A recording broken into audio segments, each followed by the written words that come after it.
Sir నమస్కారం sir. నమస్తే అండి. సార్ మెగాస్టార్ చిరంజీవి గారు ఆ మధ్య కాలంలో 'బ్రహ్మానందం' అనే ఈవెంట్‌లో వారసత్వం పైన చేసిన కామెంట్స్ అనేవి ఏ స్థాయిలో ఆయన పైన విమర్శలకు గురి చేశాయో మనకు తెలిసిందే.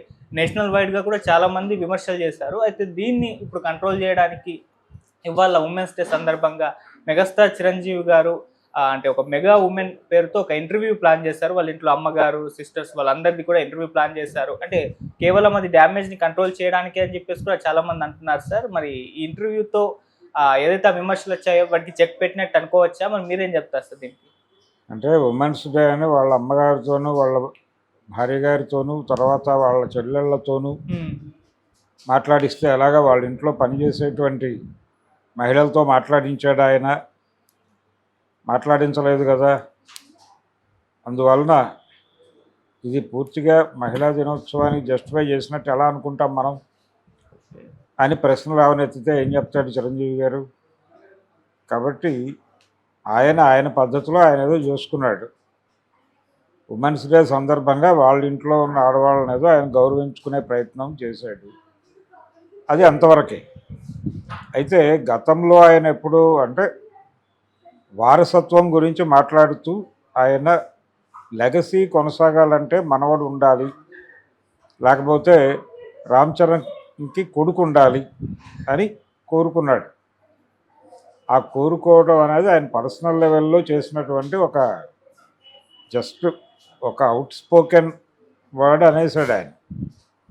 దాన్ని జనరల్గా చాలా మనం వెతికితే చాలామంది చాలా అలవోకగా మాట్లాడే విషయాలలో చాలా ఇబ్బందికరమైనటువంటి పదాలు దొర్లుతాయి. ప్రతి ఎక్స్ప్రెషన్లోనూ దాన్ని గత కాలం నుంచి మోస్తూ వస్తున్నటువంటి భావజాలం ఇన్ఫ్లుయెన్స్ ఖచ్చితంగా కనిపిస్తుంది మన ప్రతి ఎక్స్ప్రెషన్లోనూ. కాబట్టి ప్రతి ఎక్స్ప్రెషను విమర్శించాల్సిందే. చాలామంది తెలియక కాదు, వాళ్ళకి తెలియదు, చెప్పినా అర్థం కాదు. అర్థం చేయించడానికి చాలా కష్టపడాల్సి ఉంటుంది. అందుకని ఇన్ని కష్టాలు, ఇన్ని ఇబ్బందులు పడి అర్థం చేయించాల్సిన సందర్భం ఉంది. కాబట్టి వేగ్గా ఈ మాట ఇతను అన్నాడు, ఈ మాట వీళ్ళు అన్నారు అని అనటానికి లేదు. వెతికితే కరెక్షన్కి గురి కాని ఏ ఒక్క స్పీచ్ ఉండదు. ప్రతి స్పీచ్లోనూ అన్యవర్గ భావజాలం దొర్లుతుంది. దాన్ని పరిహరించుకోవటం అనేది అంత ఈజీ కాదు. అందుకని చిరంజీవి గారు ఆ రోజున వారసత్వం గురించి మాట్లాడింది, కొడుకు పుడితే బాగుండేది, మన లెగసీ కొనసాగేది అనే ఒక ఆకాంక్షగా ఆయన చేసినటువంటి ప్రకటన.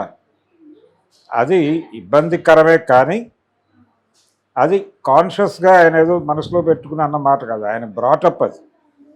ఆయన బ్రెయిన్లో అలా నడుస్తూ ఉన్నటువంటి భావజాలం. ఆ భావజాలం మీద క్రిటిసిజం ఉండాలి, కానీ వ్యక్తుల మీద క్రిటిసిజం చేయటం వలన ప్రయోజనాలు ఉండవు. ఇది ప్రాపర్గా అర్థం అవ్వాలి. వ్యక్తుల మీద దాడి చేస్తే ఎలా ఉంటుందంటే వాళ్ళు నెమ్మదిగా ఐసోలేట్ అవుతారు. అంటే ఏం మాట్లాడినా ఇష్యూ చేస్తున్నారు అనే వైపు వెళ్తుంది, ఏం చేసినా ఇష్యూ చేస్తారు అని. అందుకనే ఇప్పుడు వెతకాలనుకుంటే ఆయన వాళ్ళ ఇంట్లో ఆడవాళ్ళతో మాట్లాడించాడు, వాళ్ళ ఇంట్లో పని వాళ్ళతో మాట్లాడించాడా? ఆయనకి శ్రామిక వర్గ దృక్పథం లేదు. వీళ్ళందరి కష్టాలు భరిస్తోంది వాళ్ళు కదా. వీళ్ళందరి టేస్టులకి అనుగుణంగా వంట చేస్తున్నటువంటి వంట మనిషి కష్టం గురించి ఏమన్నా మాట్లాడాడా చిరంజీవి అని చెప్పి తగులుకుంటే ఎలా ఉంటుంది పరిస్థితి?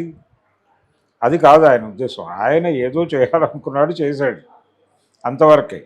ఏదైనా ఇష్యూ జరిగినప్పుడు మనం దాన్ని రైజ్ చేసి మాట్లాడితే అప్పుడు అర్థమవుతుంది వాళ్ళకి. ఇష్యూ లేకుండా ప్రతిదీ చూడటం అంటే దాన్ని అంటే ఆ రోజున అలా మాట్లాడటానికి కడుక్కోవడానికి ఇచ్చేసాడు అని పోల్చక్కర్లేదు. దీనిలో కూడా వెతికితే ఒక క్రిటిసిజం దొరుకుతుంది. క్రిటిసిజం కోసమే వెతికే పరిస్థితి ఉంటే ఇందులో కూడా వెతకచ్చు. దాంతో లింక్ పెట్టక్కర్లేదు. దీన్ని క్రిటిసైజ్ చేస్తూ దాంతో లింక్ పెట్టి ఒక సుదీర్ఘమైనటువంటి కంటెంట్ బిల్డ్ చేయడానికి ఛాన్స్ అయితే ఉంది. కానీ నేను దానివలన ప్రయోజనం లేదనుకుంటున్నా. అది అలవోకగా చాలా తప్పు, అంటే రాంగ్ స్టేట్మెంట్స్ చాలా ఇస్తాం, రాంగ్ వర్డ్స్ వాడేస్తాం చాలా అలవోకగా. ఇప్పుడు పార్కులో పిల్లవాడిని ఆడించేటువంటి తల్లి, లేకపోతే ఇంట్లో ప్రోగ్రెస్ రిపోర్ట్ చూసేటువంటి తల్లి చాలా క్యాజువల్గా, ఆఫ్టర్ ఆల్ ఆడపిల్లలు సైకిల్ తొక్కుతున్నారా నువ్వేంటి భయపడతావు, లేకపోతే ఆఫ్టర్ ఆల్ ఆడపిల్లలకు వస్తున్నాయి మార్కులు నువ్వేమిటి అనేస్తారు. వాళ్ళు ఏదో కాన్షియస్గా ఉన్నారని కాదు, అన్కాన్షియస్గా వచ్చేస్తాయి ఆ మాటలు. దీని ప్రభావం ఆ పిల్లవాడి మీద పడుతుంది. వాడి బుర్రలో ఆఫ్టర్ ఆల్ ఆడపిల్ల అనేది రిజిస్టర్ అవుతుంది. అది నెమ్మదిగా పెరిగి మానవుతుంది. ఆ మానవులు తర్వాత మాట్లాడటం మొదలు పెడతాయి, ఒక్క ఆడుది అన్న టోన్లో మాట్లాడటం మొదలు పెడతారు. సో ఈ విత్తనాలు వేసేది కూడా ఆడపిల్లలే. ఆ తల్లి కావచ్చు, వాడి సిస్టర్ కావచ్చు, ఎవరో ఒకళ్ళు. అంటే మనకు తెలియకుండానే మనం దోపిడీ భావజాలాన్ని మోస్తున్నాము, దాన్ని పక్క వాళ్ళ మీద బట్వాడా చేస్తున్నాం, పక్క వాళ్ళ మీద ప్రభావం వేసే లెవెల్లో మాట్లాడేస్తున్నాం. కాబట్టి ఎవరికి వాళ్ళు ఎప్పటికప్పుడు రెక్టిఫై చేసుకోవాలంటే ముందు వాళ్ళకి సమాజం అర్థం కావాలి. సమాజం ప్రాపర్గా అర్థమైనప్పుడు మాత్రమే ఇలాంటి మాటలు రాకుండా మాట్లాడటానికి కనీస ప్రయత్నం జరుగుతుంది.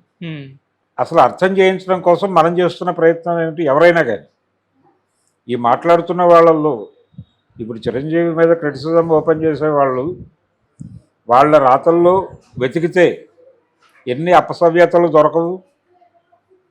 దాని మీద దాడి చేసుకుంటూ పోతే ఎక్కడికి వెళ్తుంది ఇది? ఒక్కొక్కరిని హర్ట్ చేసి దూరం చేసుకోవడం కన్నా కూడా వీటిని జనరల్గా అర్థం చేసుకోవటమే. ఇలాంటి అపసవ్యతలు ఉన్నాయి మన మాటల్లో, ఇలాంటి అపసవ్యతలు అనేకం ఉన్నాయి, సవరించుకోవాలి అనేది ఒక బ్రాడ్ సెన్స్లో క్యారీ ఫార్వర్డ్ అవ్వాలి తప్ప వ్యక్తుల్ని విమర్శించుకుంటూ పోవడం వలన ప్రయోజనం లేదు. ఇష్యూని రైజ్ చేయడం కోసం మాత్రమే ఉపయోగపడుతుంది. ఇష్యూని రైజ్ చేయడం వలన వాళ్ళు గాయపడి వెనక్కి వెళ్ళిపోవచ్చు కూడా. ఆయన ఏదో చేశాడు, దాన్ని తీసుకెళ్ళి ఇంకెక్కడో మాట్లాడిన దాంతో లింక్ చేసి ఇంకో కంటెంట్ బిల్డ్ చేయటం అనే దాని మీద క్యూరియాసిటీ చూపించడమే ఒక అపసవ్యత. ఈ అపసవ్యతకి అనేక ఆధారాలు ఉంటాయి. అంటే అతనిలో ఆ భావజాలం ఉంది అనేది మీరు గుర్తించారు ఒకప్పుడు, అది అలాగే క్యారీ ఫార్వర్డ్ అవుతుంది. ఇంకా దాని గురించి వింతగా విచిత్రంగా మాట్లాడుకోవడానికి ఏముంటుంది? అందుకని అందరి మైండ్ సెట్ మారాలి. మనం మన మాటల్లో ఎవరిని కించపరుస్తున్నాం, ఎవరిని మనం తోలనాడుతున్నాం, లేదు మనం అప్రిషియేట్ చేస్తున్నప్పుడు ఆ ఏరియాలో ఉన్నటువంటి మిగిలిన వాళ్ళని ఎవరిని ఉపేక్షిస్తున్నాం, ఎవరిని పక్కకి నెట్టి మాట్లాడుతున్నాం అనేది ప్రతి ఒక్కడికి ఎప్పటికప్పుడు నిరంతరం మనసులో ఉండాలి. ఒక చెక్ ఉండాలి. ఆ చెక్ లేకుండా మాట్లాడితే అలాంటి తప్పులు దొర్లుతాయి. అవి